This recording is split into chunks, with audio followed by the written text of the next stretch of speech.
Originally, I had a two-page script for this. I said, nah, I don't like that. This is not one of those videos that needs one. So I have a paragraph now. That's just the intro. Anyways, now with the intro. It has been over a month since Secrets of the Storm was dropped, but that isn't the right word. This shit was fumbled. PC was filled with bugs. PlayStation had some weird situation involving their digital store platform. But Xbox, my home turf, the free update that dropped with the DLC just made the game unplayable. You couldn't play it. When people did get in, it wiped their data. I never was able to get in, but I had 40 days or just under 1,000 hours of play data wiped. To say that I am not biased in this situation would be a lie. To say that the content of the DLC, the items, the stages, the music, the characters, and whatnot wasn't good after the fact, once I was able to play, would be a lie. To say that Gearbox fucked up what should have been an easy slam dunk would be an understatement. And really, I'm looking back at this with some retrospective, right? Because, of course, every other YouTuber who's covered this, they've done it like within that first week, right? When people are still up in arms and real pissed off about these things. But it is my belief that you need to let things simmer for a little bit, see what the response is, see how they respond, how they fix these things before you could make a proper statement on them.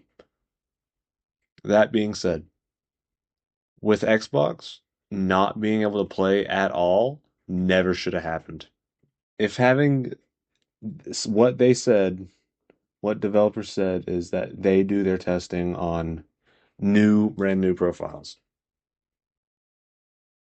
But the thing is, if playtime is such a important factor that it made the game unplayable, because that's what it was playtime, that's what they told us, then it should have been tested at somewhat. Like, I am not a professional beta tester, video game maker, any of that. I am not anywhere near professional, but even I still would have thought, hey, maybe we should test it with some progress because that's new data being there. Who maybe something changes.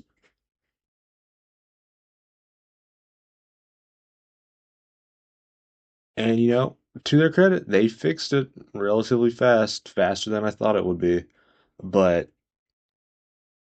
for a console, this was honestly worse than having to wait a year plus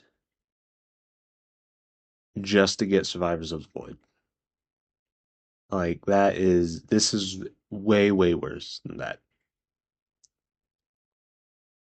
As for the content, a lot of people would not disagree with the statement that the music was the best part of the content. And a runner-up would probably be the stages. The stages, they look very good. They are beautiful looking environments to play in. But God, like Chris, he just keeps cooking. He just keeps cooking with his music. But when it's the music that is the best part and not, what the majority of the game is, gameplay, items, characters, bosses, when that is not the best part of your DLC, there's a problem there. There is a problem there. And, this is a thing with or at least I think this is a thing with how it went from a indie studio. Uh, like I don't know how many people were working on Risk of Rain before it switched to Gearbox at Hopu, but it was a non-significant amount of people. I think the figure was 15 to 30. Now they have the backing of Gearbox, a triple A company. And this was a embarrassment to what they given. A true test of this is their DLC, and they just didn't do good. They did not do good with it. Now, the items, the stages, the characters are pretty good. A lot of people say Chef not good, and the only people saying that he is good are nostalgia addicts. But I do have to say I don't think people are playing him correctly. Seeker's pretty good. False Sun is really really fun. Different type of playstyle. That's exactly what a DLC new content should be. And now for the last part, like Gearbox, they should this should not have happened. Honestly, console players were probably the most optimistic about this because we have been the neglected child for a long, long time. It took months to get the anniversary update, the one with Bandit. It took almost 2 years to get the Survives the Void DLC. And then when we got this dropped, the game became literally unplayable for us, for a majority of us. And it's just not something that should have ever happened.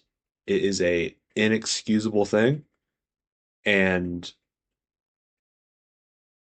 I think the greatest loss we got from the Gearbox acquisition is we are not communicated with.